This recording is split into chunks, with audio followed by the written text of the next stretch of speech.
today, it's the state's best rivalry in the state's most historic football venue. LaSalle will kick off to St. Joe's Prep. We are underway, and carrying through the wind, the left-footed kick bounces past the end of the end zone.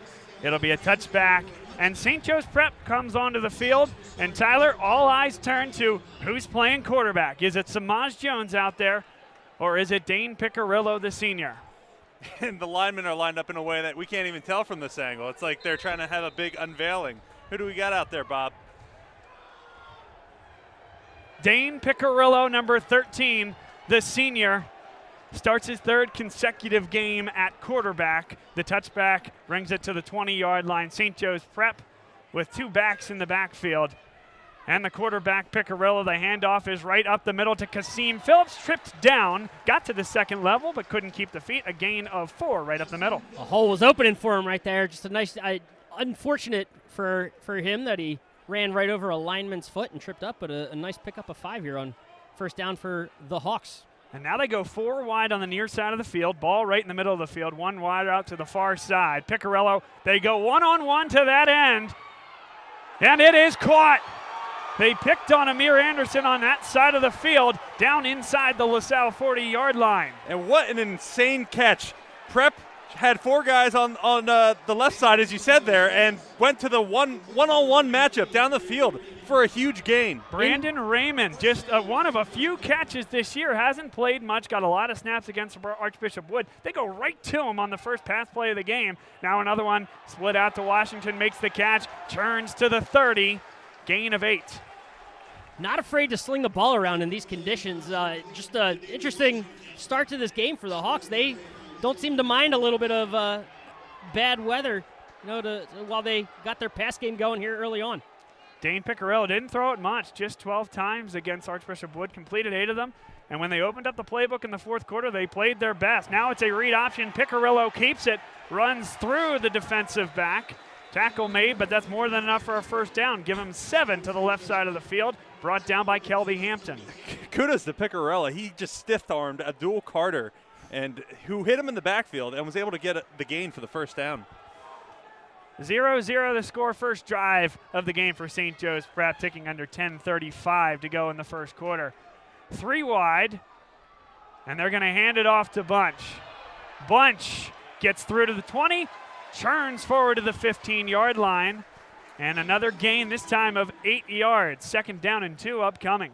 And they're certainly coming out, the Hawks are, with up-tempo. They snapped that ball with 30 still left on the play clock, so clearly wanting to send an early message here to the Explorers.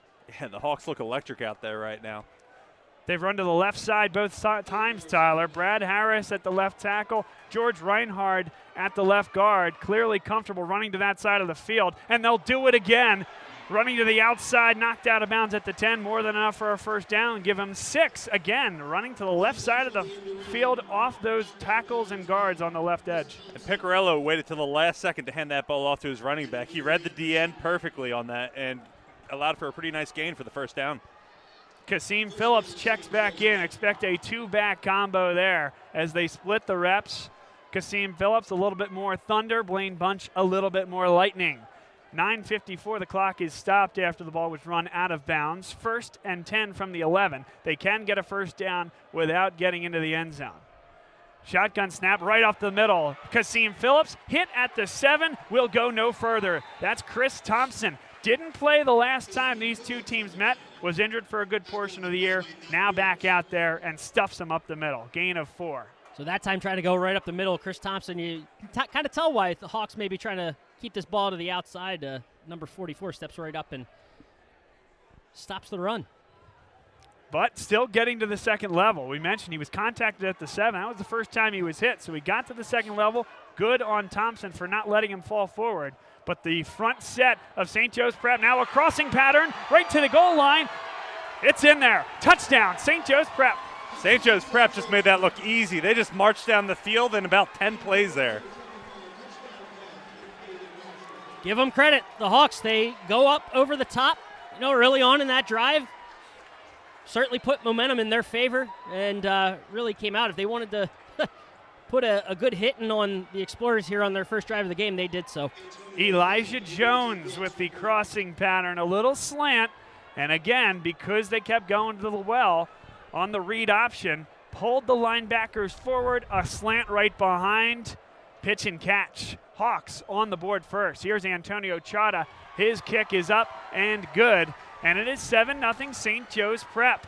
Very similar to the first time we were here, guys. St. Joe's Prep received the kickoff first on that side of the field, went right down the field and scored to the left end zone as we view it. 9:13 to play, and Tyler, now LaSalle punched in the mouth. See what they got offensively. Yeah, last week Joe Wade came out with a great offensive game plan against a Roman Catholic team that beat them the first time around. I'm really interested to see, what he comes up with. Prep just showed a lot of diversity in their play calling, a lot of misdirection, and it clearly worked for them. They marched down the field, and it looks like about 8-9 plays per Will's record keeping here. And it looks like they're finally correcting the clock to give St. Joe's the 7 points, not LaSalle. Minor details. Well, we do know last time, these two teams met, it was Sam Brown. I mean, his show right up the middle. It was pretty vanilla, bread and butter offense for the Explorers. So they didn't have to be very exotic. They didn't have to really get outside of, what worked for them. So we'll see what else they kind of throw at the Hawks this time around. And there was talk coming into this game, guys, about St. Joe's Prep. Have they forfeited the mantle? St. Joe's lost to LaSalle here earlier this year. The backup quarterback's playing. And we talked about it before the broadcast. This is a team with pedigree. They've won multiple state championships.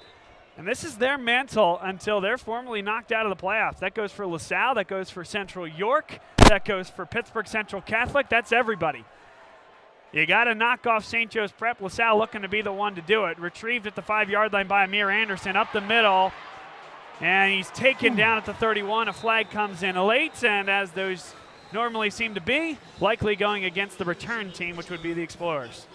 And, great job by Amir Anderson. He took that ball, put his head down, and ran straight up, got to the 30-yard line, but it looks like that call came from the far side of the field here.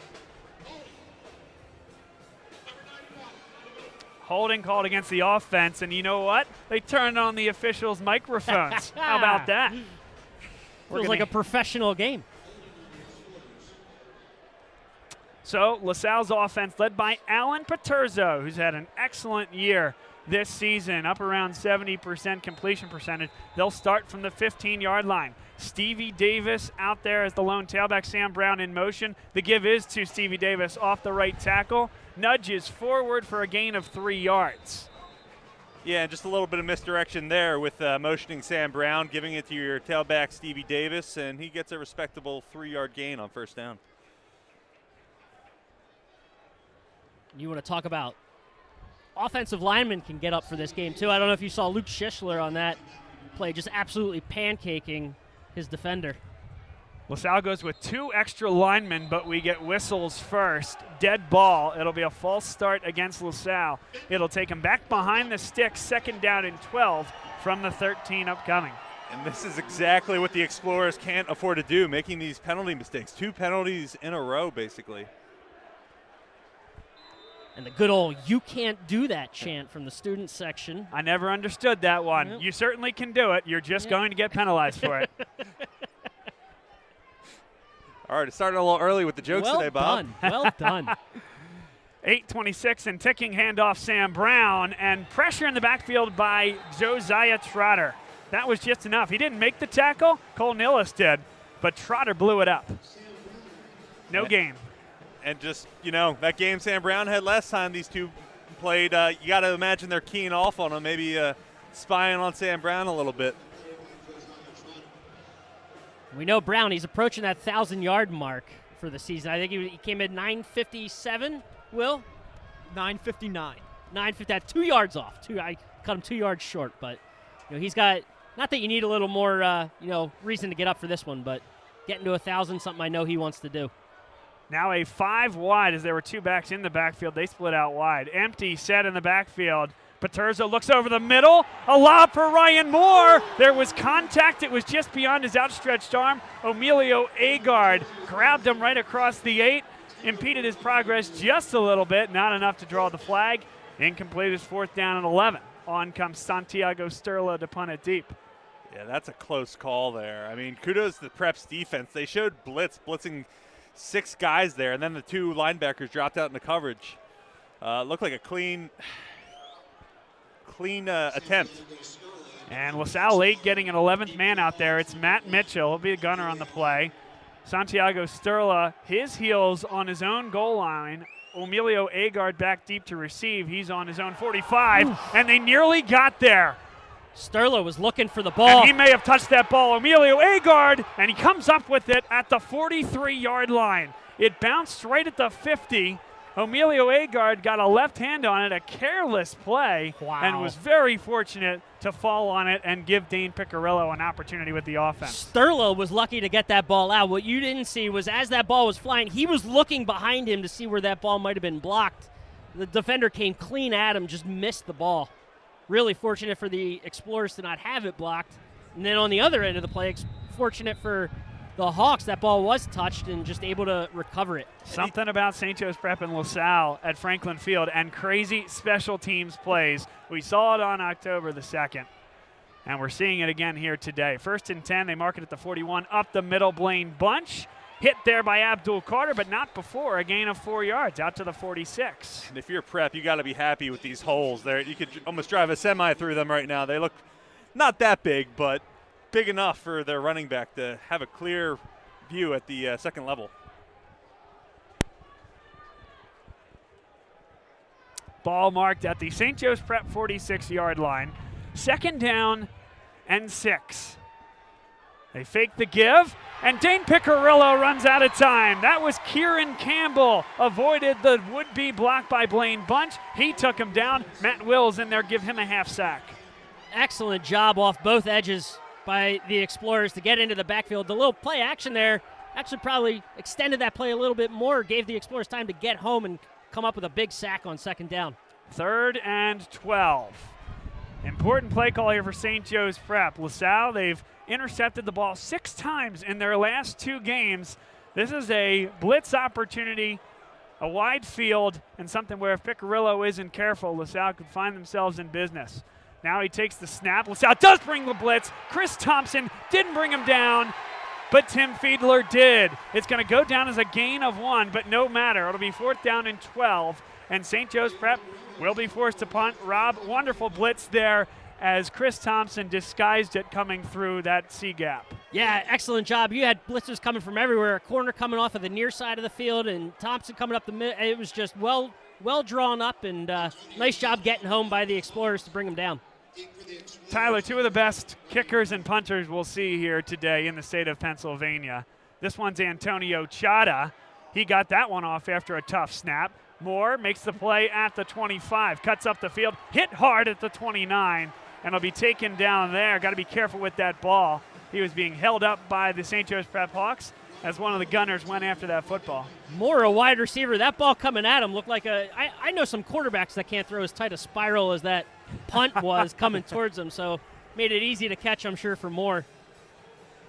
And yeah, Explorers with pretty good field position, getting it on the 30 where they originally, the 29 where they originally returned it to on that kickoff before it got called back. So best field position all day for them. 5:22. Game's moving thus far here, guys. 7-0 LaSalle. Ball at the LaSalle 29-yard line. 2 receivers to the far side. Not a great snap, but he did get it off to Sam Brown. Didn't get much there, call it 2. But that one got to the gullet of number 15, Alan Paterza, rather than catching that square with the hands. And the Explorers just need to get settled in here. Maybe get, a first down and build off of that. A pistol look here. St. Joe's Prep showing blitz. A 4-3 look here as they hand it off to Sam Brown and connected with and dropped after a gain of just 1. Had good momentum going down the field, but brought down by Matthew DeMond. And Emilio Agard, the D-back, came flying in from the outside, laid that first hit on Brown, kind of slowed him up enough. That was a great play. 3rd down and 5. They need the 39-yard line for a first down on their own side of the field. Ryan Sorge, he's had a big couple of games. He comes in motion. Ooh. Alan Paterzo lost the football. He was sacked. It's going to be a scoop and score. James Hurd. St. Joe's Prep up 13-0. A blindside blitz, and Paterzo never saw it coming.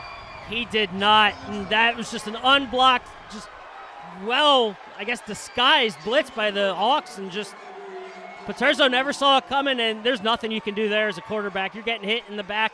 That ball, more often than not, is going to come out, and just a nice job by Hurd. You have to talk about it. Your coaches want you to fall on that ball, but scooping, he had plenty of time. Scoop it, and it was just a walk into the end zone. Yeah, that was great focus by Hurd. He realized, what the situation was, took the time to scoop it up, and it's got to be fun running that into the end zone.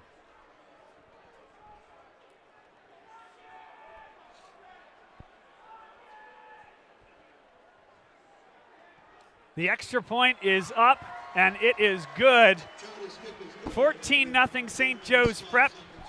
Ray Gomez on the sideline. And Ray, what do you have for us?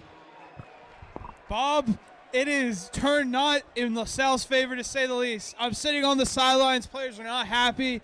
Obviously, that play was out of Paterzo's control, but it's a shame that he lost the ball and Joe's went for the score. I've been very shocked with Piccarello's play. He's done a great job managing this LaSalle defense, especially with the run. LaSalle notorious for being great at protecting the run and stopping it. But obviously, Piccarello and the St. Joe's Preps running backs have been performing really well in this game. And I also have to say, these conditions are just not idle. I've been seeing stuff all around on the sideline. My hat even flew off.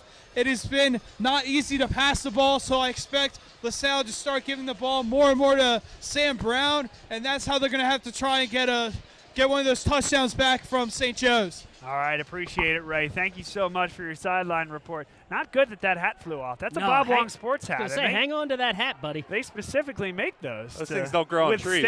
Tighten that strap in the back, maybe. St. Joe's Prep, they've punched LaSalle in the mouth here today. 4:12 to play in the first quarter. Hawks 14, Explorers 0.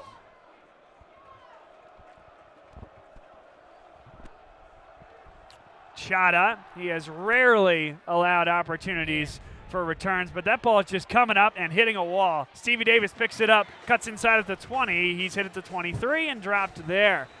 It's clear which way the wind's blowing. We saw on the opening kickoff, Sterla, that went out the back of the end zone. Chada, we know he's got a leg, and that ball, it goes up. It looks like it could hit the back of the end zone, go in the other direction, but to your point, Bob, just hits an absolute wall of wind up there and comes falling almost straight down. It's crazy. All right, Tyler, huge offensive series here for the Explorers and Alan Paterzo, clearly. Yeah, we need to see a first down from this Explorers offense. Get something going. Run out some clock. Give your defense some rest.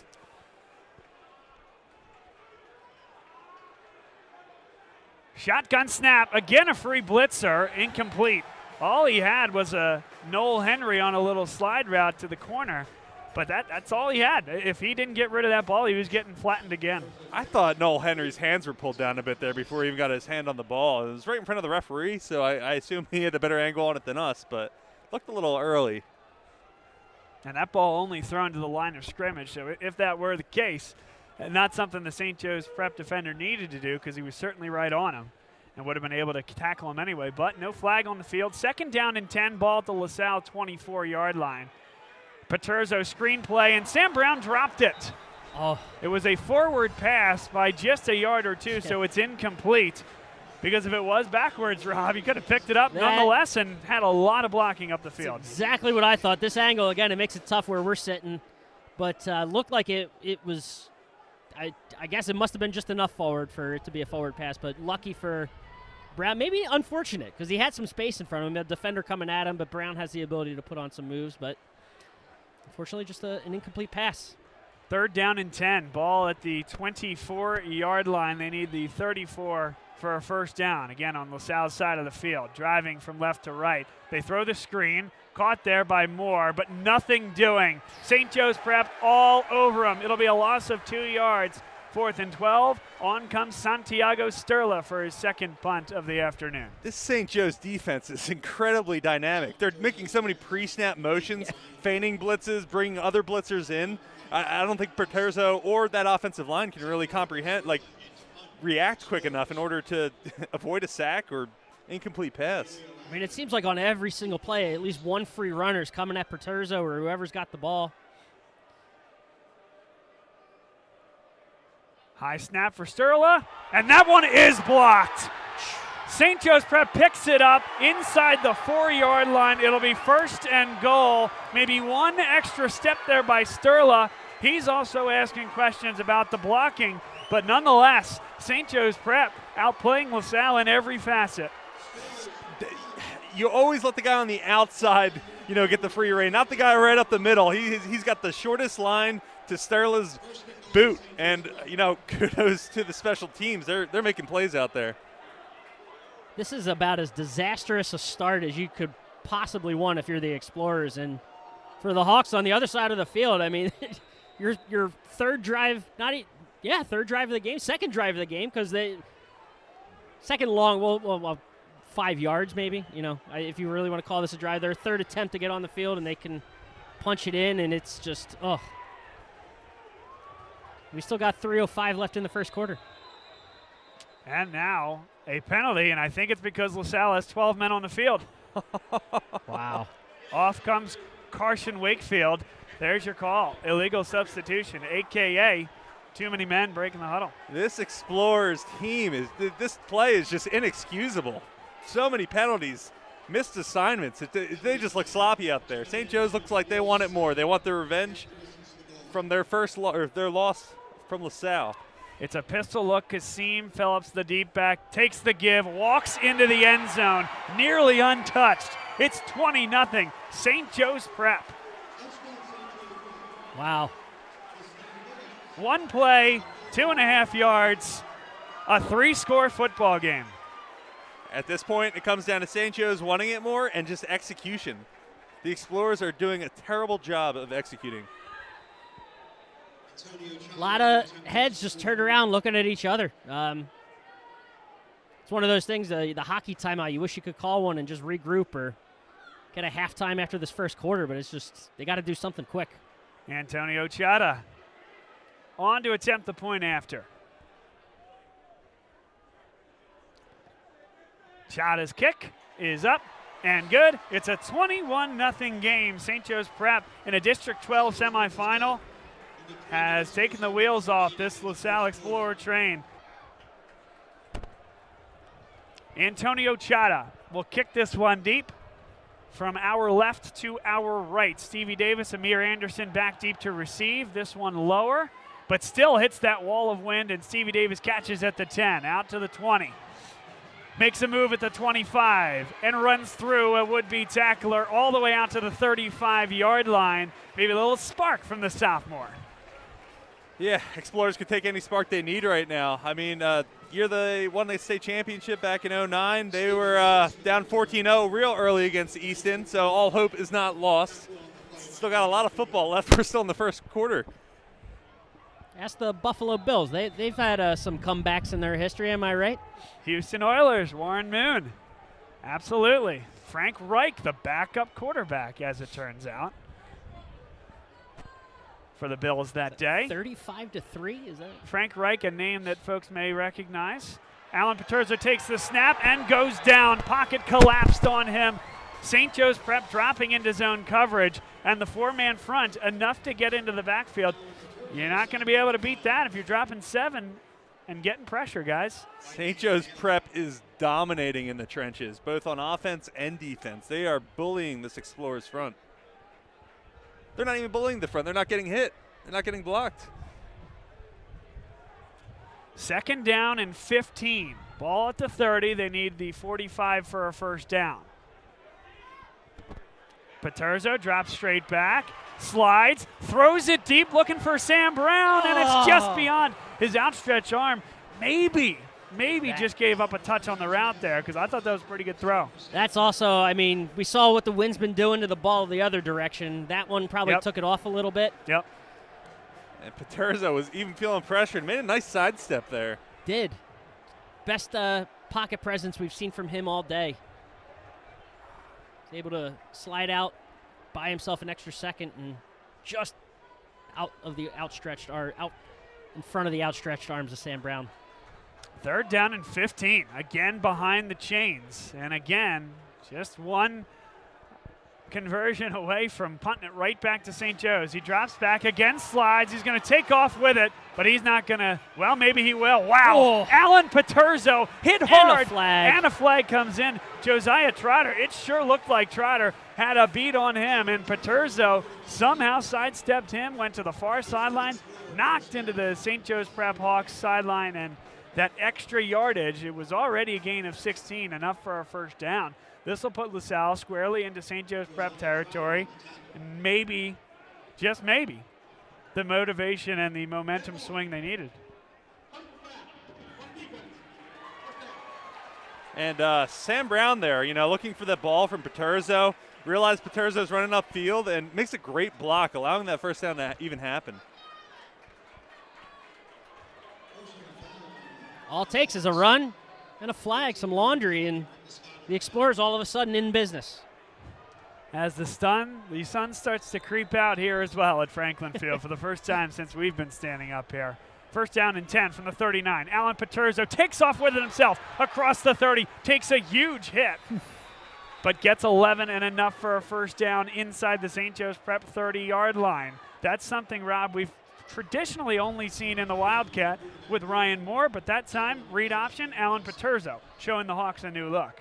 Yeah, got to do something a little bit different. What they've been doing so far hasn't been working, and now on 2 consecutive plays, Paterzo, one when he just didn't have a man open, and on the second one, maybe a little bit more intentional, having him tuck and go.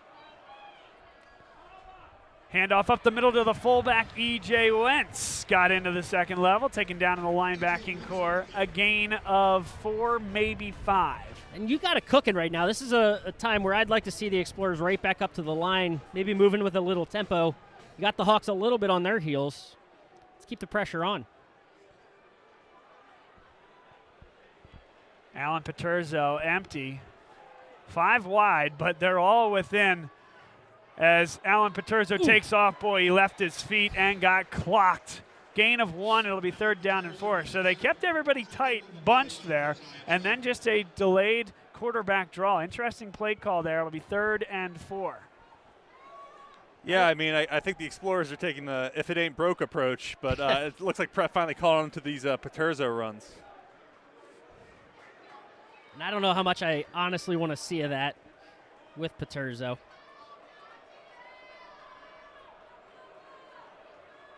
Third down and 4. Clock ticking under 45 seconds left in the first quarter. Needing the 19 for a 1st down.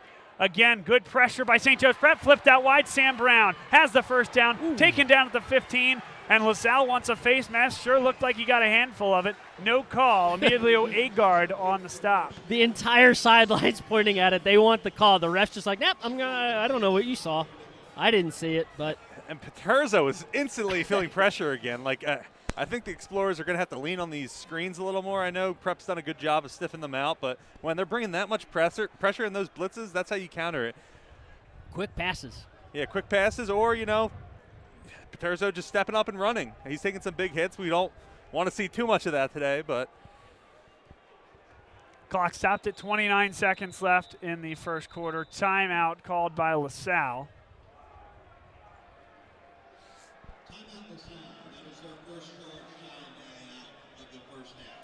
Timeout on the field. Not sure. There's some conversation and some disagreement. Joe Wade not happy with the officials in some way, shape, or form, and I think it was related to the play clock. They're looking down behind the end zones there, the play clock.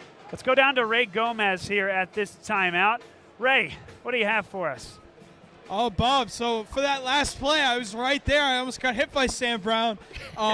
It looked like a face mask to me, but that's the ref's call. Sometimes you get them, sometimes you don't. LaSalle certainly put together a drive here. I've been really happy with Alan Paterzo. He's been putting his body on the line these past couple of plays. He's been sacked 3 times, been getting hit hard this whole game. He's been certainly doing a good job by staying tough and getting this LaSalle some momentum.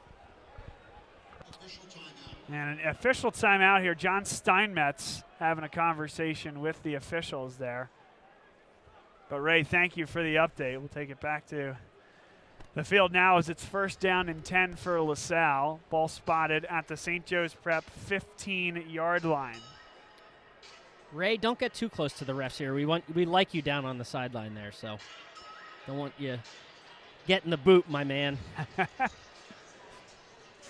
There is some confusion here, certainly. The crew chief had a conversation with Tim Roken, now comes back to his spot, and now we get the signal for play. Clock still stopped at 29 seconds after that timeout. Stevie Davis, the lone tailback. Sam Brown in motion. They give it to him. Broke one tackle, got back to the original line, but that's it. Maybe not even that. Loss of a half a yard. He came on a little jet sweep, Rob, and didn't matter because St. Joe's Prep was into the backfield. James Hurd, Matthew Dumont, Daniel Daly. Feels like the Hawks' eyes are all on number 27 wherever he's going on the field. They're trying to put him, the Explorers are in different positions, get him the ball different ways, but I think the St. Joe's remembers what happened back in October, and they don't want that a repeat here for sure. So doing their job to wrap up Mr. Brown. End of the first quarter here from Franklin Field. Second down and 10. Ball at the 15. LaSalle throws one towards the end zone. It was a duck, and it's intercepted by St. Joe's Prep. Paterzo hit hard. Intercepted, and St. Joe's Prep avoids the threat. The Explorers are just not able to adjust to these blitzes. This dynamic defense that Prep shows, fake blitz one way, real blitz the other. There's nothing that Explorers can do to respond to this. Anthony Saka got the interception. They tried to throw a fade route. Paterzo was hit while he was throwing, so he came out with a side spin. Certainly not with the strength needed to get to the intended target. Saka actually had to come back to the football, did so effectively. And again, from here, tough to say. It looked like he did get his hands underneath the football. Paterzo got crushed by two blitzers there. He's been taking a beating this game.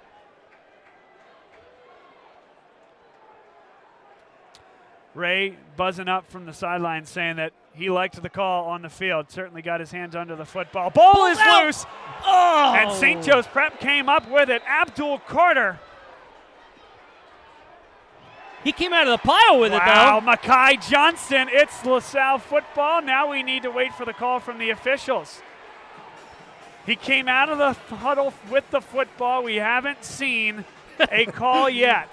Daryl Dengway absolutely emphatically pointing to the LaSalle end zone. And it's going to be St. Joe's Prep football. They say David Washington came on it. It was a run up the middle at about 8 yards. Abdul Carter ripped the ball away. LaSalle looked like they were going to be right on it. Didn't fall on it.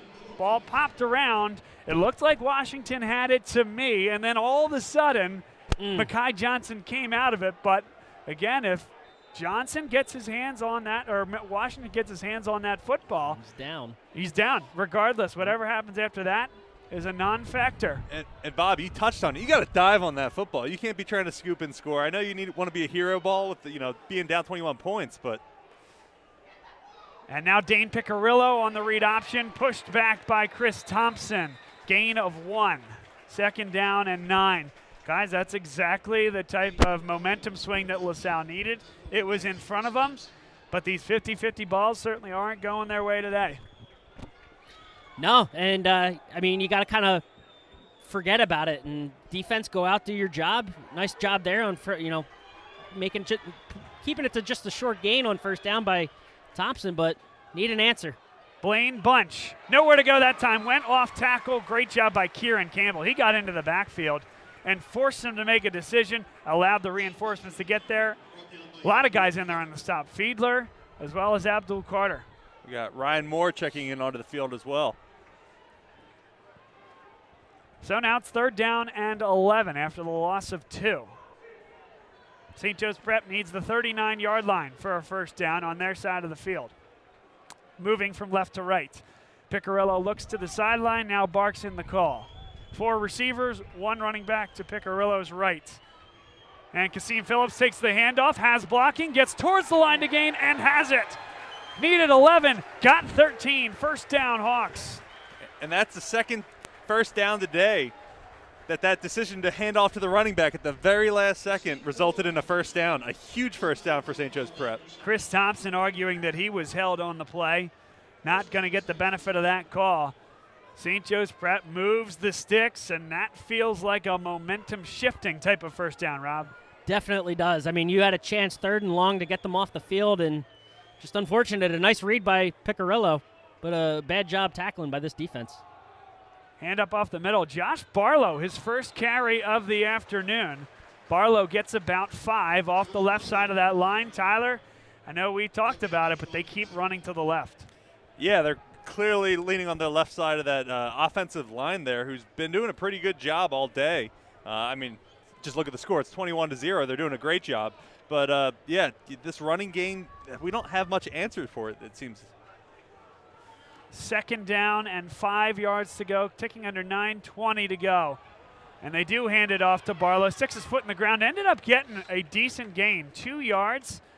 LaSalle had him completely stuffed. The edge was set, so he says, okay, I'll go north and south. 3rd down and 3 upcoming. Took what would have been about 3rd and 8, made it 3rd and manageable. And Timothy Fielder had the tackle lined up and thought that the quarterback kept it there for some reason, and that allowed that from being a tackle for a loss to a short gain. And then on top of that, once he realized that the quarterback didn't have the ball, he didn't really make an adjustment and go after the running back. Piccirillo hands it off to Phillips. He's got a first down, and he's gone. Went through the line, and there was nobody at the second level. Touchdown, St. Joe's Prep.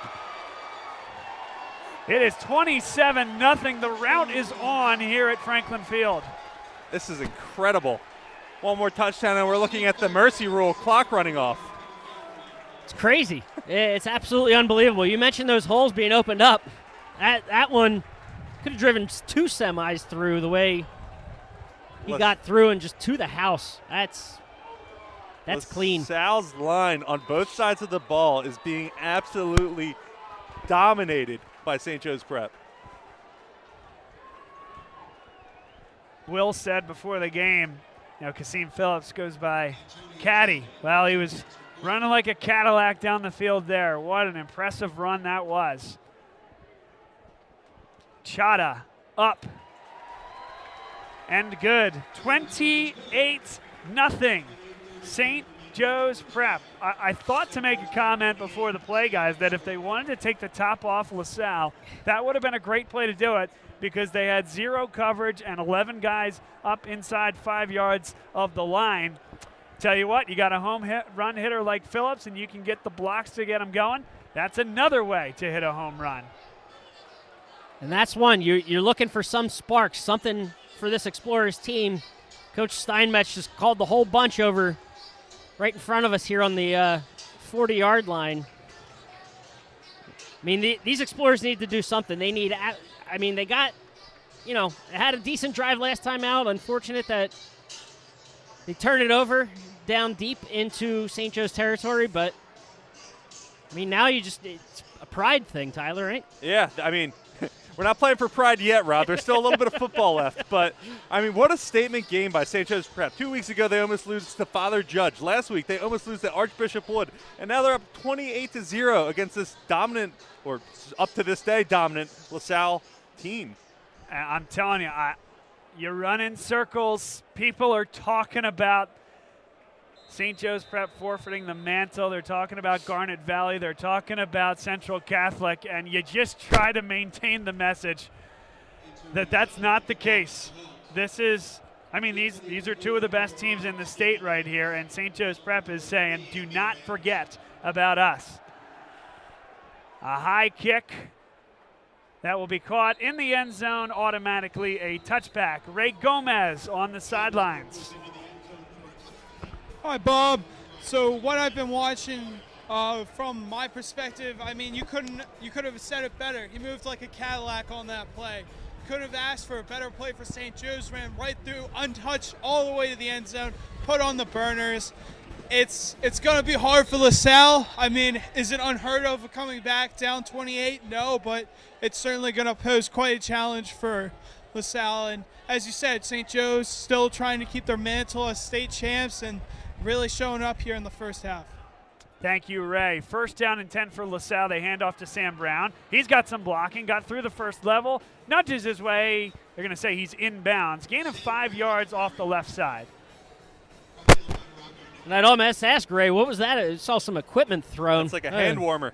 Someone's hand warmer just got They tossed. lost I think it. Sam Brown's. It's gone.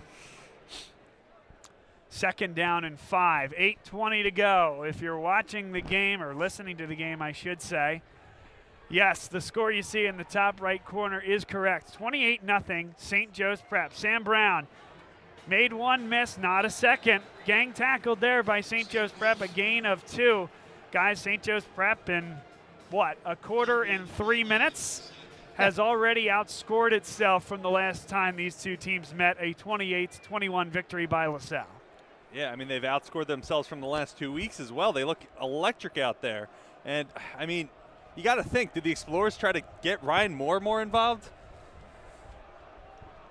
It's an option. It's certainly been something that has been successful for LaSalle. For now, it'll be a pistol formation, faking the give to Sam Brown, and Paterzo runs out of time again. That's a huge sack all the way back to the 10-yard line. A loss of 16 yards. And I was about to give Lawrence Steele glowing reviews for pulling and making a great block, but he pushed his defender right into Paterzo, who made the sack. He was already looking down the field. He didn't finish his block. He pushed the defender right into Paterzo. I've never seen anything like that. And now Santiago Sterla will punt this one into the cold wind coming at him. Under 7 minutes to go in the first half. Sterla did get that one off, and you see it just hit the wall. Agard up to get it, catches at the 32 with a fair catch. There is laundry on the field. Amir Anderson, the subject of a little shove there by Agard. I think the official handling that correctly. He goes up to Agard and says, no more. The only chance that the Explorers have this game is that they got to tighten things up in the trenches. Holding called against St. Joe's Prep. They'll back them up 10 yards. Ball was spotted at the LaSalle 32. That's right on the LaSalle side of midfield. The punt wasn't bad. He connected well. It got up into the jet stream, and just like we've seen with Chata kickoffs and punts going the other way, there's nowhere for it to go. Boys, we're potentially looking at a mercy rule here coming up. Yeah, and Tyler, what you mentioned on that last drive, maybe getting Ryan more involved. How about involved, at all? He hasn't gotten a single Wildcat snap this game. It's something that we've seen as a consistent factor in the Explorers offense all year. Handoff to Blaine Bunch. Through the hole, gain of 8. And building off of that, I mean, they're getting constant pressure on Paterzo. And, being able to throw screens or to have a Wildcat option there is a direct counter to that, and they're not making any adjustments on offense. They can't do anything with this defensive line playing the way it is. Second down and 4. Picarillo got a big hole up the middle, hit by Thompson, keeps going forward. Look at Dane Picarillo. He's got the first down. Gain of 6 across the 30, and St. Joe's Prep keeps the train rolling, 6:12 to play. And the Hawks have just dictated the way this game is. Whatever game plan the Explorers had, forget about it. It's out the window. So whatever they wanted to do, the Hawks are making them bend to their will, essentially. Handoff up the middle, and he might be gone. Inside the 5, chased down by Abdul Carter.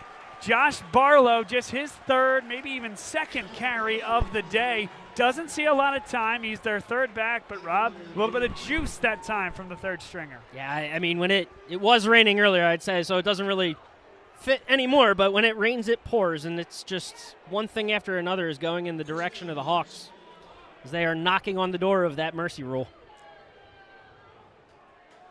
And again, it is Barlow taken down, gain of 1.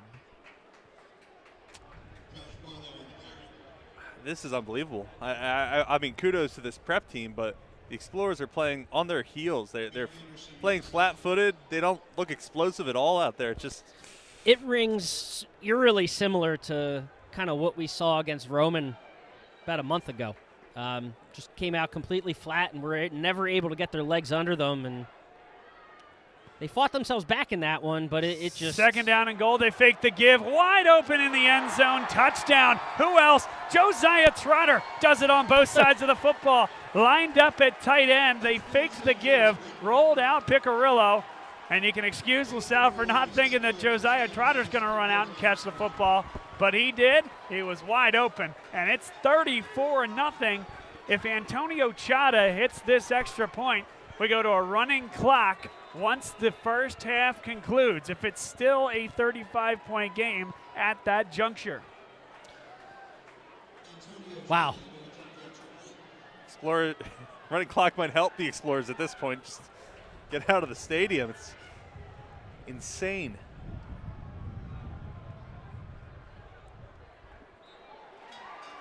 Kick is up, and it's good.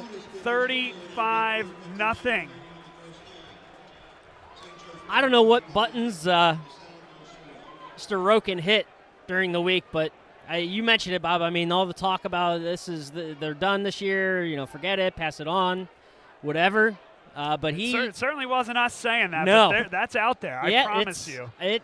We've been seeing it. It's been all season. Not even I think since the LaSalle game, just to talk about them finally. That streak of wins snapped, and maybe this wasn't their year, and someone else could step up in the state and. Whatever buttons he was hitting, he hit the right ones coming into this one because it has been absolutely all St. Joe's. Ray, I don't know. Probably not seeing anything different than we are down there, but what do you have for us? Bob, it is not looking good for LaSalle. It's even worse when you're up close watching LaSalle. Joe's execution is amazing.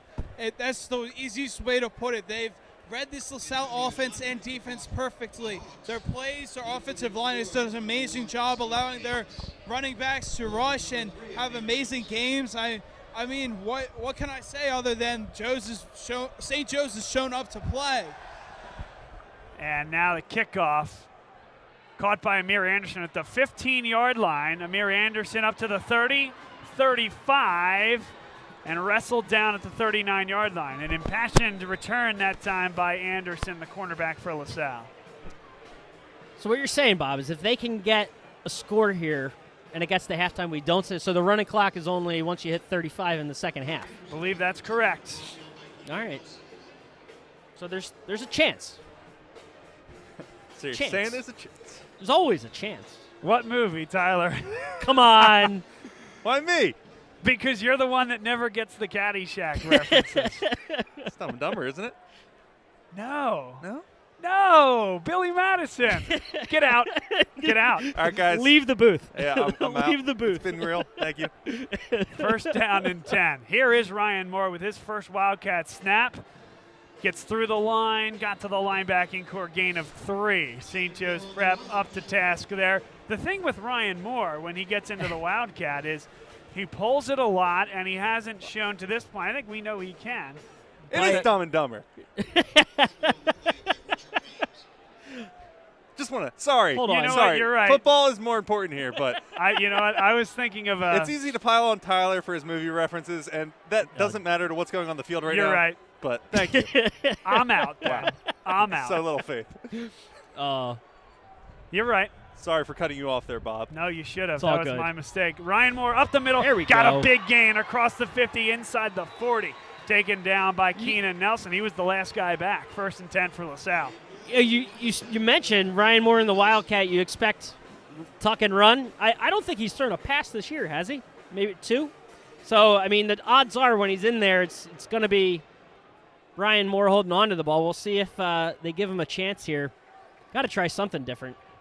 Again, I say Huge it. gain there. I say it. You sort of joked about it, but you do have to get this inside 35 just for the opportunity to get enough possessions as Moore again takes it up the middle. Gain of 8. So They're showing something here. And here's the thing. 3:15 and running. Punch this one in. You get the ball at the half. So you're able to pull yourself within, 3 possessions early in the second half.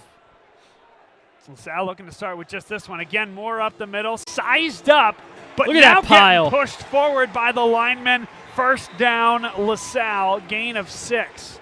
This is frustrating because I think this adjustment should have been made a few series ago. Like, before this game was 35-0. Like, Prep has been bringing the pressure, the blitz, from the outside. Run up the middle with more. They've just gained like 40 yards with them. First and 10. Don't apologize. That's Tyler the fan. Tyler the commentator needs to be a little calmer. First and 10 from the Prep 24-yard line. Again, it's Ryan Moore. And this time he does hand it off to Sam Brown. Brown got about 4. And then it opens up the game for Sam Brown. They're keying off Ryan Moore. I mean, that's probably his biggest gain of the day, right? Someone fix that man's shoulder pad. Ryan Moore. Here it comes. There's the lineman coming in to help. Well, and Tyler, to your point, that was the right decision there by Ryan Moore, right? He has that option to give or keep. He's a guy that likes to keep, just the way it is. And he's very effective with the ball in his hands, but that time the right decision to give it off to Sam Brown. Now Ryan Moore, there's no option. He's just running it up the middle. Got 3. It'll be 3rd down and 3 from the 18-yard line. And that's kind of the story of the year out there. E.J. Wentz leading block for Ryan Moore. Like, Moore had nothing and decided to go right up behind E.J. Wentz and got a gain with probably should have been a loss to no gain. So here's a strategy question I don't know if I've ever asked. If LaSalle doesn't get this first down, do you kick the field goal to save you from going you don't to a running clock, or do you need 7? You need 7. I mean, you need the question is how many possessions are left in the football game. Exactly. I mean, it's a windy day as well. I think you go for it as well, but you get my point. Yeah, If absolutely. you kick the field goal, regardless that you now have to score one more touchdown to get into the game, although 4 straight touchdowns with a 2-point conversion on all of them could tie the game at 35. But my point is you essentially need to score another touchdown. Is that worth the potential that if you don't get anything, game is essentially over because you don't have enough time? Maybe any other day, but today with what we've seen with the wind, particularly in this direction, you don't know what it's going to do if Sterling can get enough. We know he has a leg, but if he can get enough of a leg in this direction where we've seen that wall of wind up a little higher, the open end of the stadium, you're probably still going for it. I think you're right. Just devil's advocate. That's what a good host does, Bob. Throw some devil's advocacy out there. 3rd and 3. Ryan Moore goes off the left side, and a hold's going to bring it back. That's the right call. Joe Wade doesn't think so. I thought it was a good job by Prep selling that, actually. Yeah. You didn't think Rocco Nickel was held there? I don't think so. The way that he kind of spun move into it. It's hard to explain over audio only. Yeah, it looked like Brendan Krug's arm was wrapped around him, though, and that's just a bad look. And when the officials see that, that's when they're going to throw the flag. Yeah, of course. But there was no doubt that the St. Joe's Prep defensive lineman did sell it a little bit. Sure, no doubt. 3rd down and 16 yards. They need inside the 15-yard line for a first down. Ball's at the 30. Ryan Moore comes out there to deliver the play call. Interesting. See what kind of arm he has, I guess. Haven't really seen him throw anything. I don't think we've seen him throw something past the line of scrimmage this year, Will. And you see Colin Wade in the game on the far side, a different look for the Explorers. Ryan Moore pulls it, and he's got a big gain up the middle, has a first down and more down to the 11-yard line. So no need to throw it on 3rd and 15. Just take it 19 yards down the field. Ball is at the 11. A clock issue to worry about. 1 minute and 4 seconds left as they restart after the chains are set on a first down accumulated within the boundary. I don't know why we expected anything else. Ryan Moore again. Sam Brown lays the block, gets inside the 10, nestled down inside the 8 and the 7-yard line. So let's give him 3.5. Timeout called on the field by LaSalle with 46 seconds left. Should we use this time? Let's do it. Where are you at? Let us know. It's been a half. It's been something. If you're still listening, let us know where you're listening from, and we'll give you a shout-out on the air. We'll compile them here during halftime and come out the third quarter, hopefully with a LaSalle touchdown drive. And let us know where you're watching from. Tweet at us, comment in that YouTube comment section, and let us know where you're watching. And make sure to hit that subscribe button on Bob Long Sports YouTube. That's where you can find all of our upcoming content. We've had a good influx of subscribers this year, and we certainly appreciate it. It's been a wonderful year calling LaSalle football. We'll move on to LaSalle basketball as well. I know Will, very excited for basketball season. Might see him out there. My man, what do you got for us, Will? Yeah, well, I was just going to say, Tyler was talking about how he wanted to see an adjustment to Ryan Moore. The Explorers have, finally provided that adjustment for this quarter. And here's an adjustment. Sam Brown taking a Wildcat snap, and an illegal shift is going to bring it back. It was immediate. The flag came from the referee. And now St. Joe's Prep, they think they have the football. And I don't think any of the officials were in the area. I don't know anybody saw that well.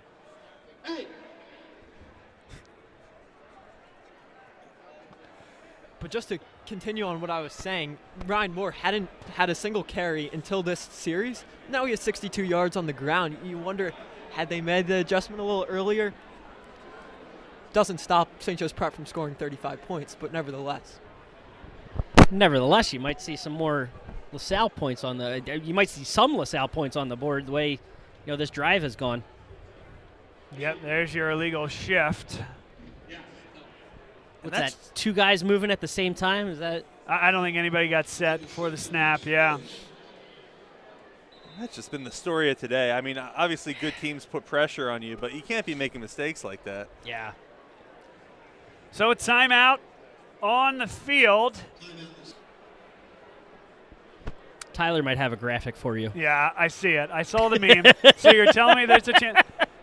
Jim Carrey. I don't believe he was in the. No, he what wasn't. What did you say? Billy Madison. Billy Madison. There's a similar line to it in Billy Madison, but you know what? You have to just take the L when things go wrong, especially when I say it as confidently as I did. So I'm taking the L, Tyler. You were right. I'm hoping the Explorers are not taking the L. Let's get the touchdown here. 41 seconds to go, Bob. 2nd down and 11. They can get a first without getting a touchdown. Ball at the 12.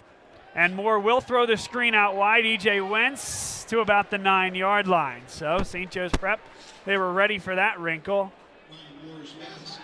3rd down. Ball's out of bounds, so the clock stops with 36 seconds left. Ball's at the 8. Need to get inside the 2 for a first down.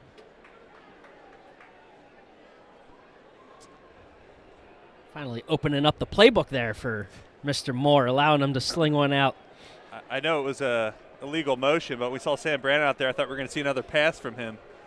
He showed he had an arm. One for one, baby. Alan Paterzo back out there for his first snap of the drive.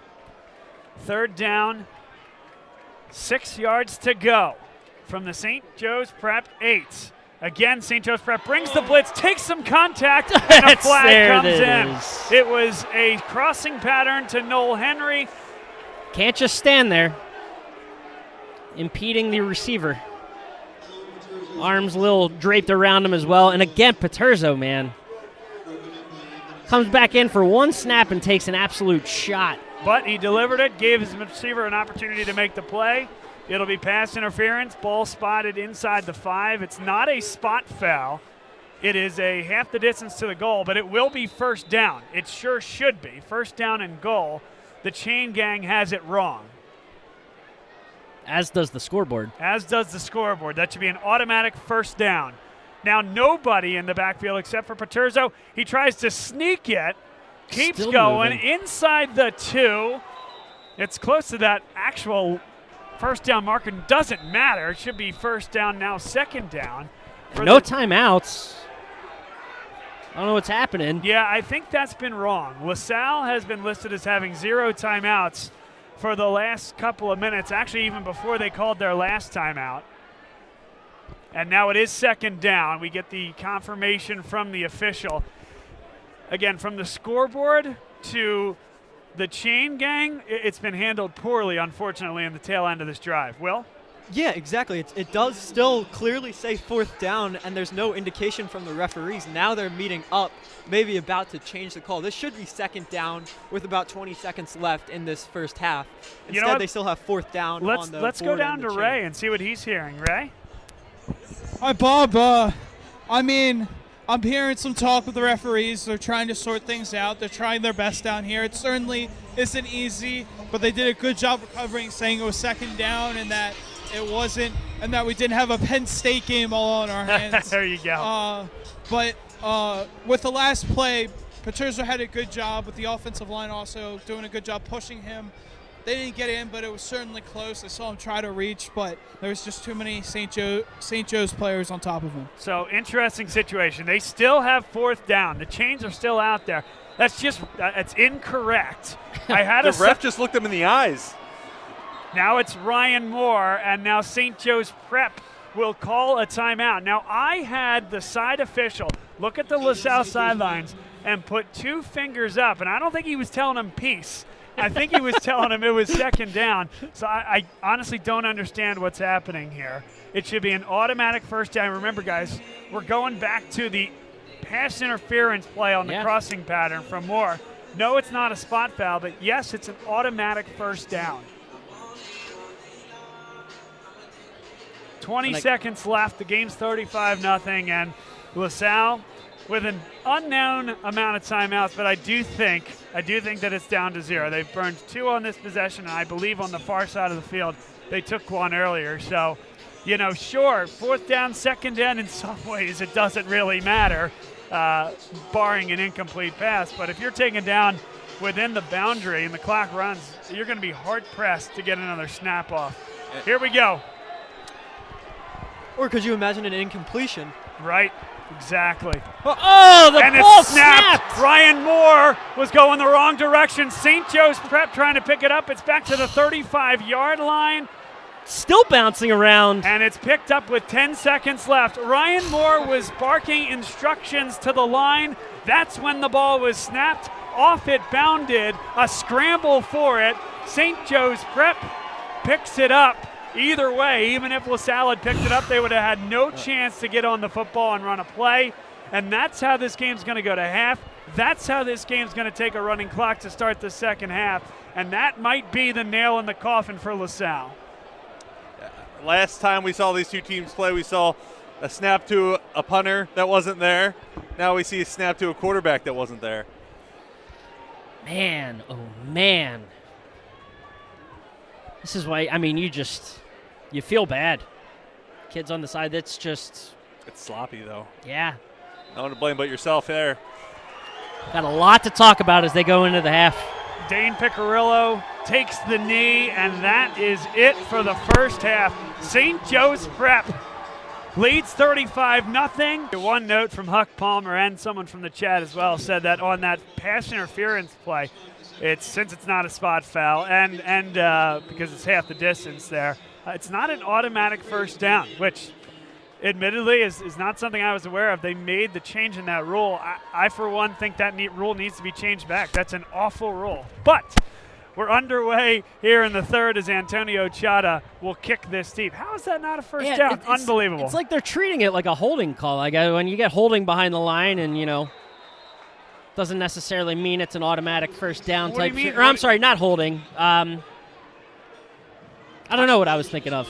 Offside. There's no other. Offside is one where it's not an automatic 1st down. Chata blew it through the end zone, by the way, and LaSalle offense will start from the 20. Yeah, and with that logic, if you're ever beat in the end zone, just grab a hold of the guy, pass interference. There's no real, they're not going to get extra downs or anything like that. It seems like a weird rule. Right, because the unique situation there where, it's goal to go, because otherwise you're talking about like a 15-yard penalty. Most times that gets you a 1st down anyway.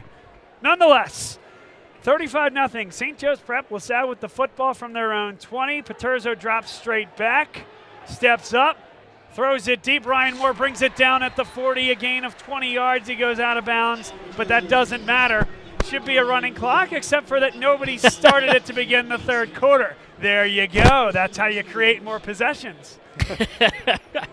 And correct me, that feels like Paterzo's first completed pass. I know it definitely his first completed down. It feels like it. Yeah. Just the way this game has gone, but I know he's had a couple short slants and things like that, but We might have some Prep second stringers in, though.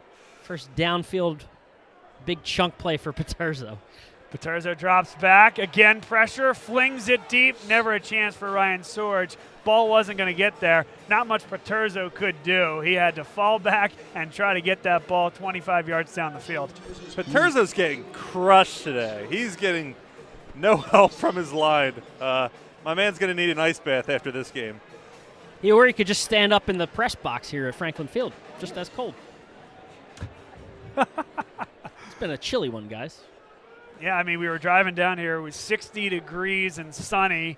That turned to a little bit of rain, and the forecast showed that it was going to get down into the low 40s by the time this game ended.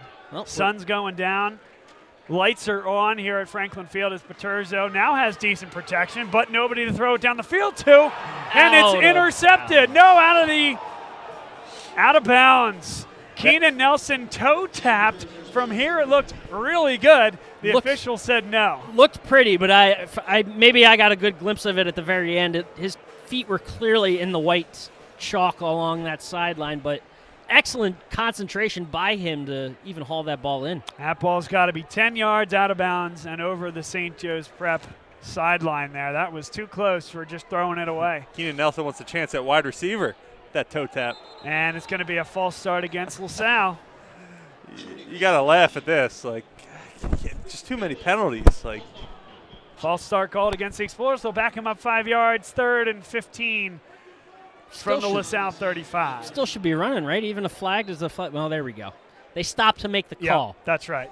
They stop it so you can listen without worrying about the clock to the You got somewhere to be, voice. Rob? And that's a high school rule, as we talked about in the first half. Can't start a running clock in the first half, but if it's still 35 by the time the second half starts, as Paterzo, he has room to take off with this, gets towards that first down marker, stretches the ball at the 50, and gets it on to St. Joe's Prep side of midfield. That was the threshold for the first down. They're going to give it to him. First down, LaSalle. I love the prep coach running right behind, not Roca, I can't tell who that is on the sideline, but running right behind the ref, trying to point just a yard short. He was a yard short.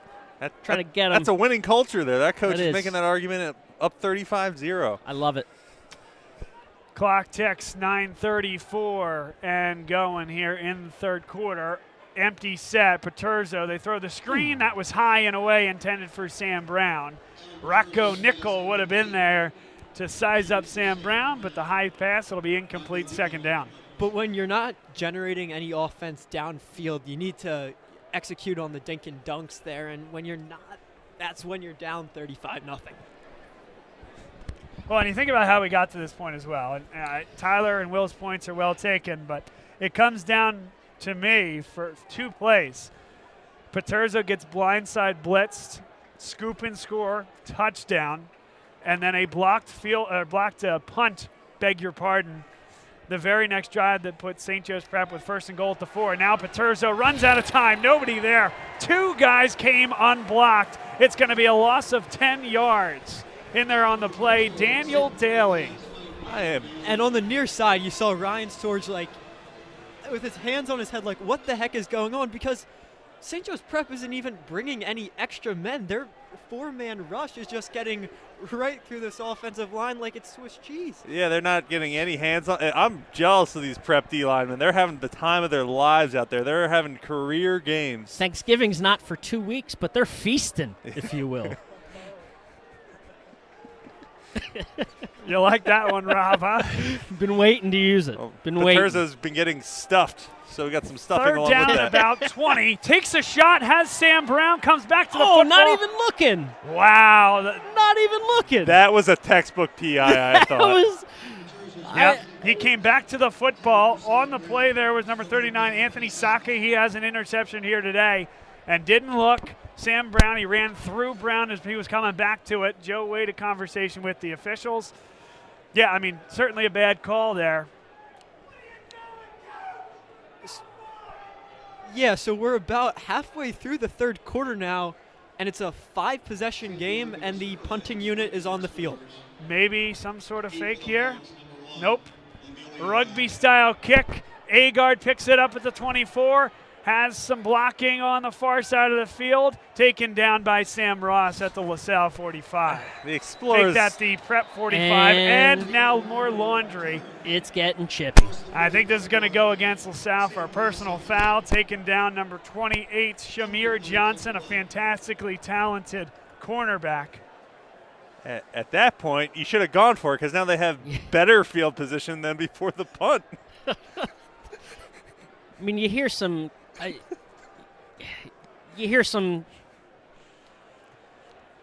Wait for the call, maybe. Yep, if we'll it's wait coming. for the call, and then we'll bring Ray in if we could. Here we go for the official.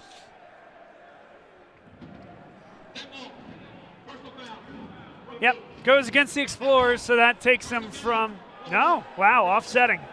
I don't know what Shamir Johnson did, but he got booked for it, so it's an offsetting penalty. Ray will send it down to you. Yeah, Bob, it was certainly unnecessary from what I'm watching. Listen, I understand the rivalry. I understand it's not a great game for LaSalle, but it's not necessary to do that. LaSalle certainly, I agree with what you guys were saying up in the booth. As Rob said, they are St. Joseph's Prep is certainly feasting on this game, and they are certainly giving LaSalle a hard time. Thank you, Ray. Handoff up the middle by Kasim Phillips for 3 yards, 2nd and 7. And listen, I get that you have some passionate fans behind us and down on the sidelines probably that want to see them go for that. It's a running clock. It's 35-0. So what we said at halftime, the difficult thing about this is you could flip the script 100%. I don't think there are 5 offensive possessions left in the half for LaSalle, period. No. Kasim Phillips off the edge, flag comes down, probably coming back in the area of holding. He got about 5, maybe 3, and there is the holding call to go against St. Joe's Prep. 6:15 to play, third quarter. And this might be the first time I've heard any fans say the hey, goodbye in the middle of the third quarter. I was thinking the same thing. Yeah, listen, you think about the implications of this game as they march this off. St. Joe's Prep, they're your reigning state champions. It wasn't close last year. Yeah, Jeremiah Trotter Jr., yeah, Marvin Harrison, yeah, Kyle McCord, they're all gone. But the talent restock is there. Here's Blaine Bunch off the left side, thrown out of bounds. And there's a late flag called against LaSalle. That'll be a 15-yarder, and that will be an automatic first down. But again, I mean, this St. Joe's Prep team has taken the notice of the rest of the state right now. And for LaSalle, they're going to come up short here today. Let's remember, this is a excellent season. The hubcap, it sits in Windmore right now, maybe of little solace. But Alan Paterzo, one of the most efficient quarterbacks we've seen at LaSalle, an unbelievable senior season. Sam Brown, he's a senior. He has been an incredible back for many, many years. He's played for all 4 years. Abdul Carter, a 4-year player. He's going to go to Penn State next year. Ryan Moore, a guy who's going to go play college somewhere. I know he's gotten an offer from Villanova, an offer from Lehigh. Listen, there's a lot of seniors we can mention here. This is a distinguished group of LaSalle College high school football players, and as Bunch takes it off tackle, going to have enough for a first down gain of 11 where he needed 10 inside the LaSalle 35-yard line. I think my message would be, yes, there's, I'm sure, a lot of frustration and disappointment. It's these seniors, it's this group of players, it's John Steinmetz, Joe Wade, Joe Leitner, the guys that run this program. LaSalle's going to be back for more next year, and the seniors are going to be off to much bigger and better things on their college careers, whether they're on the gridiron or not. And it's been a wonderful season for us here. Yeah, it's been frustrating, but I stand by my comment, I made earlier in the year. This is the best, Explorers team I've seen since I've been doing this commentating starting 4 years ago. So, I mean, it's been a blast watching these guys and hoping they, play their hearts out here, especially the seniors. Handoff for Barlow. He got about 7. Off the right side of the line, one of the first times we've seen that here today. 2nd down and 4. Clock ticks under 4 minutes and 30 seconds to play here in the 3rd quarter. St. Joe's Prep well on their way. Where will they go? They will play the winner of Northeast High School and Alny. Northeast High School, you'll know the name Ken Talley, going to play his football at Penn State next year.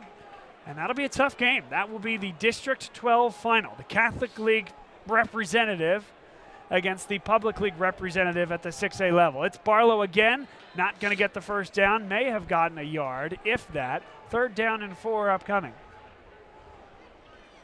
And we've seen it get a little chippy, here this drive really, back about 20, 30 yards or so.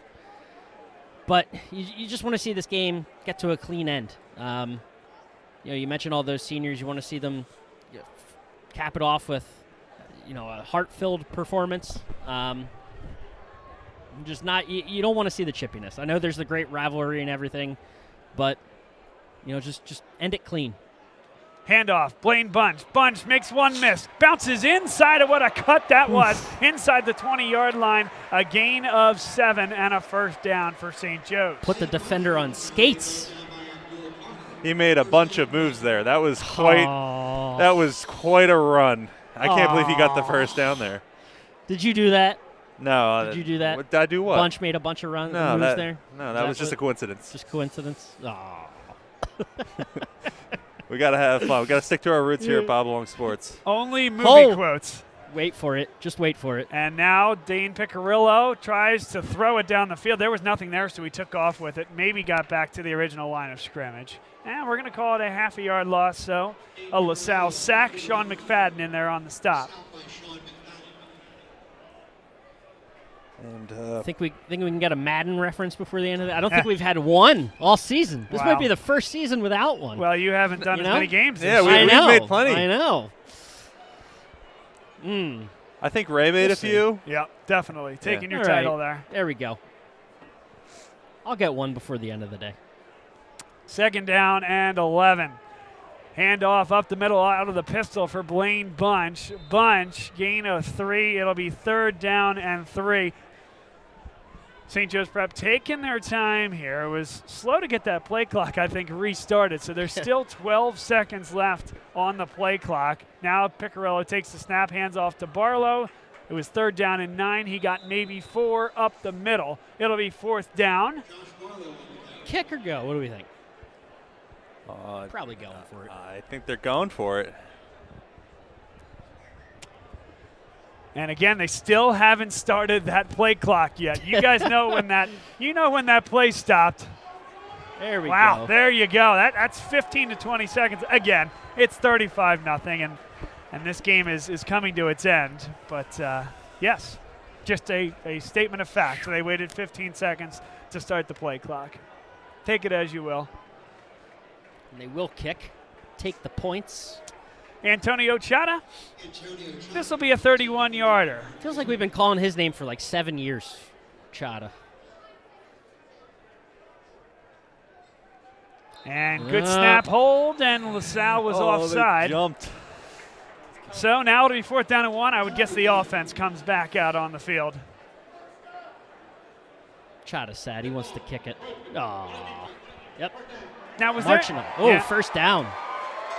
All right. Hey, 4th and 7. You see it on the scoreboard. Okay. Mark off part. Make a mark off the 5 yards. First down, St. Joe's Prep. Ref's got somewhere to be too. Starting the play clock a little late. Which again, we don't want to come off as sour. No, grapes. I'm sorry. It's just wrong. It's just incorrect. How about that? It's incorrect. Whether there are consequences to it or not is another question, but it's incorrect. Let's see if they realize that the quarter's going to end here. And that's the end of the 3rd quarter. They won't snap it. They'll switch sides of the field, and we'll do it one more time here. One more 12-minute period in front of us. Well, Bob, I mean, it's rough for LaSalle. I mean, having to punt the ball. From what I heard from the previous play with the ref, he said it was 4th and 5. That's what they were telling me on the sideline, and that's why they got a first down. I don't necessarily agree with it either, but just how it is. I mean, as you said, it's not really consequential. LaSalle, I feel like what I've been seeing is a lot of brotherhood on the sideline. Obviously, a really tough loss for them, but I've seen nothing but other players picking each other up, trying to get some energy on the sideline and just trying to comfort every player that's feeling down, misses a tackle. It really shows a lot. I saw Chris Thompson, the captain, trying to pick up other players, trying to get some energy on the field to stop the St. Joe's offense and give LaSalle's offense another turn. Ray, appreciate all you've done. We'll go back to you one more time before the end of this one, but having you on the sidelines, moving this broadcast forward has been great. Here's a handoff to Kasim Phillips up the middle, got to the 2. That was on second down. The first one was up the middle for a gain of 1. Now it'll be 3rd down and goal from the 2. And Ray brings up a good point. I mean, this is an Explorers team that hasn't really seen much loss this year. It's got to come off hard. I know they were down after that Roman Catholic game, so it's got to be a bit of a gut punch, but just kind of want to reiterate what kind of year this team has had, and they've been a joy to watch and to commentate on. Here we go. Snap, handoff, Phillips, met at the line. Chris Thompson keeps him short, gain of 1 inside the 1. 4th down and goal, and certainly the offense will remain out on the field. Thompson coming up a little bit lame as he comes off the field, hobbled. And Thompson just battling all year, this kid. He just battled that play, too. That was a great tackle. The running back was already past him, and Thompson wrapped him up and prevented that touchdown. 4th down and goal inside the 1. Handoff, Phillips, and an impassioned stop by LaSalle. It'll be a turnover on downs. And that one, a little bit for the badge of pride. Coming off the field, this defense stood up in a 35-0 game and said, we're going to make one last stand here. 2 Hawks down on that play as well. Yep, injury on the field. And you hate to see this. You hate to see Chris Thompson get hurt. You hate to see these 2 St. Joe's prep Hawks get hurt. And you hope for St. Joe's sake that they're okay to go next week for the city championship, because 10 minutes and 18 seconds remaining in this game. There's nothing up in the air about this one, but next week it's certainly a big game for them, so you hope that they'll be all right. Tyler, you ever find yourself in one of these games? And if so, how'd you get through it? Yeah, my senior year, we played Bergen Catholic, who is a very prominent New Jersey team, still are a very good team, and they blew the tires off us. It was our second game of the year after an emotional big win against North Penn, and that kind of took the wind out of our sails, I would say. But it was a good experience. I mean, it didn't really have much impact until we lost that year to North Penn. I think it was 21-14 or 14-7 in the state semis, which was. That was a gut punch, and that was, again, I speak from experience, that was a team that didn't really lose much that year other than to Bergen Catholic. So I feel for these guys. I know what they're going through, but it is an experience that will make you stronger, whether it's on the field or off the field. A good life lesson. Now LaSalle takes off at the 1-yard line, and there's a penalty. There was a lot of movement. Was it defense jumping off, or was it induced? It was not induced. Defensive offside, and that at least gets LaSalle out from the shadow of its own goalpost.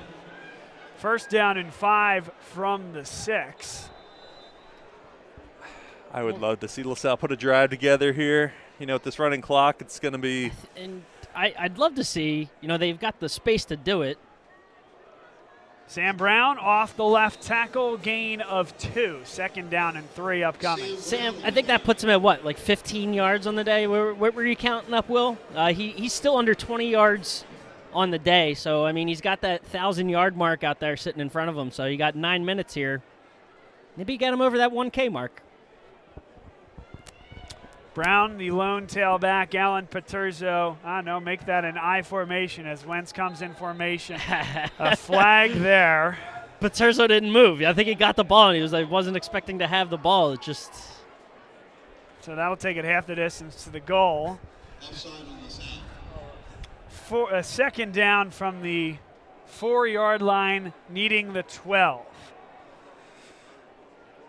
And if anything, that just eats up more clock. You know, it's not stopping for this penalty. It'll be 2nd and 8, 9-12 and ticking in the fourth quarter. St. Joe's Prep are going to win the game, move on to the District 12 championship. Sam Brown, a decent run out to the 10. Went off tackle, cut up the field north to south. Gain of 6, needs 2 more for the first. Ugh. Another Prep injury on the field Yeah, there. this one's James Hurd. I think the first one was Phillips, the ball carrier on that 4th down. He went down before. Now James Hurd down on the play. He was a transfer in this year. He has been excellent. Listed as an edge rusher, and certainly he does that. But St. Joe's Prep, they go a lot of 3-4 guys, and he's a guy that doesn't have to put his hand in the dirt. He can rove. He's probably an outside linebacker at the next level. And he has been excellent, fun to watch. And as it turns out here, a big part of St. Joe's Prep's title defense going forward. This is going to put them formally into the round of 16 in the PIAA state playoffs. They will face Northeast or Alny. No disrespect to either of those teams. St. Joe's Prep will be a heavy favorite in that game. And then they will take on the winner of District 11, that winner of the District 12 game, which would be, say, Northeast or Alny versus St. Joe's Prep. They'll play the winner of District 11. That'll be a quarterfinal matchup. Again, you'd have to think that St. Joe's Prep, as Alan Paterzo tried to hand it off, nobody was there. Sam Brown went out for the pitch. It was supposed to be a handoff. He's taken down for a sack. It'll be 4th down, and on comes the punting unit for LaSalle. It's like no one's talking to anyone here, just ignoring each other. I don't know what's going on, but that's just a situation where Brown, they didn't know the play. But again, to finish the point there, so District 11 versus District 12 winner, that'll be in the quarterfinals. The winner goes to the state semifinals. And if you can believe it, District 1, the champion there, spits out all the way at the semifinal. So it's the winner of District 11 and District 12 will take on the District 1 champion in the state semifinal. Here's Santiago Sterla, unleashes a really nice punt, pushes Emilio Agard back, makes the catch at the 48-yard line. Make that 47. Yeah, and I know Bob and I were watching some District 1 action last night, and we saw an absolute classic in North Penn versus Ridley, where Ridley went on to win the game 56-55 in overtime. And why? Why, you may ask? Because North Penn missed an extra point after scoring the first touchdown of overtime. And what was the turning point in that game, what was so fun to watch, that Ridley scores a touchdown to tie the game up early in the second half with North Penn, does an onside kick, recovers, and then the next play scores another touchdown. That was a fun game to watch. A handoff up the middle to Josh Barlow. Gain of 2 in between the tackles. 2nd down and 8. 7:17 and ticking. St. Joe's Prep. They'll take all the time in the world. 40-second play clock, slow to start. They can take this all the way down to about 6:35 to snap it if they choose. And they will take all of that time. Here's the handoff. Josh Barlow has room, a 1st down inside the 35-yard line. We've made a lot of technical improvements this year. We've gotten Tyler a nice headset there so he doesn't have to use his hands with a handheld mic. Working on that for Rob at some point here as well. It's all right. I've only been waiting 7 years. It's, whatever. They double function as earmuffs too, Bob. My ears are very warm. We got Ray Gomez on the sidelines. We got a virtual, that's not virtual, that's not the right adjective, a wireless mic, which can take you all the way from high atop Franklin Field to field level. That's pretty unbelievable. Virtually, of course. St. Joe's Prep had a player down on the field. Up and walking off is Winston Yates, the junior wide receiver. That's got to be like the 5th or 6th injury we've seen in the last few minutes. Hopefully nothing serious for St. Joe's Prep. So the clock, play clock that is at 11. halfway home here in the fourth quarter, all but a formality now. The running clock well underway. Blaine Bunch will be taken down for a big loss. Dropped for a gain of about 5. Sean McFadden in there on the stop. McFadden, an excellent player. Just a junior. We'll see him next year. But do want to take some time to talk about the seniors on this team. Dom Martin, number 2, going down the roster here. He's a third string back. At times in past years was the number 2 guy. Excellent effort for him. Did a great job at running back. Good catcher out of the backfield as well. And put some key minutes and snaps in there when Stevie Davis or Sam Brown, couldn't get the stop for whatever reason or couldn't get the start. Amir Anderson, what a great defensive back. He is number 3. A lockdown corner for the last 3 years. Handoff up the middle to Bunch. Gain of 1 in between the tackles. 3rd down and 14. Colin Wade, a senior tight end, got some snaps. Again, a reserve, but a wonderful player, a team leader. Colin Wade will be missed. Santiago Sterla, what can you say about him, Rob? Absolutely unbelievable. Punter, kicker, going to go play his football Gonna play right here, yeah. on this field at Penn. Tremendous student and a great ambassador for LaSalle football. Ryan Moore, number 8, the Wildcat, the defensive back, the wide receiver, the do-everything guy for LaSalle. He's certainly going to be missed, and I know the coaches speak so highly of him. Alan Paterzo, a guy who, you talk about one of his best games against Roman Catholic last week. He's had some tremendous games this year as they hand it off. And Sean McFadden makes the stop off the edge. 4th down and 14 coming up. His first half at Manheim Township last year, before he unfortunately had a season-ending injury, held a lot of promise. He worked his butt off, came back, was the leader of this team offensively. Alan Paterzo, your legacy is safe here at LaSalle. What a great season you had. Connor Melman, a backup quarterback, got some time this year. LaSalle shut out 4 teams. They've had opportunities to get some reserves into the game. Connor Melman, a rushing touchdown as well this year. Connor Melman. E.J. Wentz. We've talked about Tim Melman. We've talked about Joey Burnham, some of our favorite fullbacks on this LaSalle team. He's right up there with he's an incredible player, E.J. Wentz. T.J. Foster, a wide receiver defensive back. He's a senior. Sam Brown, one of the best running backs in the history of LaSalle football, as St. Joe's Prep took the time all the way down on the play clock. Now took a timeout. Antonio Chata will come on to kick this one deep. Abdul Carter, number 22, off to Penn State next year. Delivered some body blow hits and a lot of excitement over his years as a LaSalle football player. He and Sam Brown will be missed. Chris Thompson, heart and soul of this team. The most first place votes in terms of who's going to be elected captain, voted on by his peers in the history of the LaSalle defense. That's saying a lot. Missed some time this year, came back and delivered some all-star performances for this team.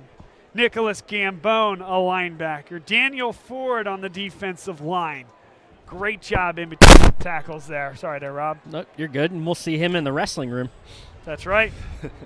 Jake Scalaro, Kevin Hawley, a linebacker. Abdul Carter was banged up at times over the course of the year. Kevin Hawley came in and a great job during those times. Really just that extra linebacker. LaSalle can go 4 or 5, 6 deep at the linebacker position. Kevin Hawley, one of them. Declan Smith on the defensive line. Dean Leader, Ryan Carr, Nick Aracco, Brendan Krug, all of them on that offensive line have been so good over the course of their careers. It was a point of depth, a point of strength for this LaSalle offense here this year. Now a punt will take it inside the 10. Ryan Moore picks it up there, taken down at the 14-yard line. Larry Thiel, also a senior. Luke Schisler on the offensive line. Owen Tatlungari. Tim Fiedler on the defensive line. Anthony Rivers. And Nick Prosperi. I think we got them all there, guys. Those are your LaSalle seniors that have contributed so much to this program over the last 4 years. We appreciate the opportunity to bring you, the audience, their achievements, their successes, their failures, their opportunities. Here's Sam Brown. Sam Brown's going to get 1,000 yards. He's across the 50 and the 40 and the 30, inside the 20. Sam Brown is going to go all the way. 85 yards, one play, a touchdown. That, I mean, very apropos, right? The guy has done it all for 4 years for this offense, and I mean, it's been a day, but it's a nice cap to a nice career for a guy that has meant a lot to this program and finally gets his 1,000-yard season. Just feels good for him. You got all the guys on the sideline coming over, hugging, congratulating, fist bumping. It's great to see. Abdul Carter and Sam Brown share a hug. Two guys that spent some time on offense together, too, before Abdul went to the other side of the ball. The extra point is up and good for the senior Santiago Sturla, and with 2:17 to play, St. Joe's Prep 35, LaSalle on the board with 7. I want to take some time to thank you guys, right? The name is Bob Long Sports, but I want everyone to know out there that we are a big, happy family here. Quite the team. Rob Stott, we've been doing this since you 7 years. You moved up from D.C., I moved back from Pittsburgh. I was doing some high school stuff out there. Came back, so happy to be back with the alma mater. And you were right there with me from the very beginning. Full circle, doing it radio broadcast, right? So this is the old hat for us, putting it back on. Feels good. Isn't that the truth? Tyler Kern, I forget when you came in. It feels like you've been here since the beginning, though, and you do an excellent job. I think it was about 4 years ago. Yeah. I remember it was like right around Halloween. I did the first Archbishop Wood game that year with you guys. It was a lot of fun, and I just remember you kind of led me on. You're like, so what do you think about that, Tyler? And I just I couldn't say anything. I was kind of frozen. So I think I've come a long way. It's been fun. Still hasn't watched Caddyshack, though. Yeah, let's beat that dead horse. But it's been a lot of fun. We have fun up here. I love, still being involved in some way with the LaSalle football program. And, yeah, it's a good time, and it's quite the view we got up here as well. So it's always a blast. Now a pooch kick. This is going to be a problem here. Emilio Agar does just fall on it at the 16-yard line. Fortunate that he did so, because LaSalle was hawking him down. Sturla found an opening in the field and tried to get his guys down there and recover the kick. We may have a penalty on the field. A flag is down at the 41-yard line. Could that be offside? Because it's, again, 1 yard past where the line of scrimmage technically was on that special teams play.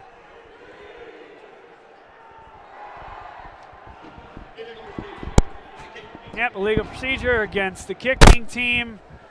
I think that St. Joe's Prep will just simply tack that on to the end of the kick. 2:03 to go. The other three guys I want to thank are 3 LaSalle students. This is the best engagement we've had in the history of our broadcast program here. First, Will Ryan. Will, thank you, my friend. Great job with stats. You're an excellent color commentator. You can do anything you want in this medium if you choose. Thank you, Bob. I just appreciate the opportunity. It was a blast. I remember the Haverford game. I was talking to Mr. Johnson, and I was going to do stats for the game and run the Twitter for LaSalle Sports, and I had your number, so I texted you saying, hey, I'll be doing stats if you want me to be up in the booth with you. And since then, it's been a blast. I did miss the McDonough game, but other than that, I've been able to make it up in the booth with you guys, and it's really been a fun season. Obviously not the way that we wanted to end it, but it was still a good time had in the booth, and just overall a great time, so thank you. LaSalle will kick this one deep to St. Joe's Prep after the touchdown, and after they decided to mark that off. Now they go for an onside kick. St. Joe's Prep all over it after the, call it, 15 yards bouncer down the field. So it'll be St. Joe's Prep ball. On the south side of midfield, Ray Gomez. Want to thank him as well. Ray has been with us since homecoming, and it's been awesome having him on. Ray, your passion is unmatched here when it comes to LaSalle football. We appreciate it. Thank you so much for being a part of our family this year. Thank you, Bob. I mean, it's just been a pleasure. This is, as you know, a passion of mine that I want to pursue as a career. And you've given me the opportunity to have all these experiences. I've been able to do camera, do color commentary, and now you put me on the sidelines. I mean, it's just been a great experience for me. And you'll have me for the basketball season, so you're not getting rid of me just yet, to say the least. And I'm truly blessed to have this experience and to have this community. I also want to say I was able to congratulate Sam Brown for his 1,000 yards. He held his head high, as many of these LaSalle players have with this loss. Just really speaks to the brotherhood and the community that we have. They're hugging each other on the sideline. It's really just about them holding each other up after this loss, as obviously this game didn't go how I wanted to go as a senior or any of the other ones, but it's a brotherhood, and it truly is a special sight to see. Ray, well said. Thanks so much for your help down there, buddy. Something tells me the Hawks probably had Ray's picture posted up in their locker room this week. That might have been the thing today. Oh, man. No. St. Joe's Prep, they were in victory formation. Dane Piccirillo took one knee. He only needs to take one more. He will do that, and that'll finish off the game. Last guy to thank, Will Gomez. He joined us in the latter part of the season. He did a great job on camera today. Again, we'll have this game out for distribution soon on the video side, but couldn't do it live here today. But Will, thank you so much. Great to have you, and hopefully we can keep you going here as well if you're interested in continuing to help us through the years. Last thank you, all the fans.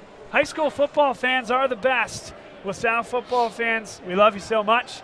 Thanks for being part of our little team here this year, following along with our broadcast. We've enjoyed every minute of it, and we'll certainly be back next year for LaSalle football. We'll be back sooner than that even for LaSalle basketball. Your final here, St. Joe's Prep 35, LaSalle 7. Our final LaSalle football broadcast of the year. LaSalle just one more time will come to the sidelines and hear the alma mater played by the pep band. And that's the sound we'll leave you with here today.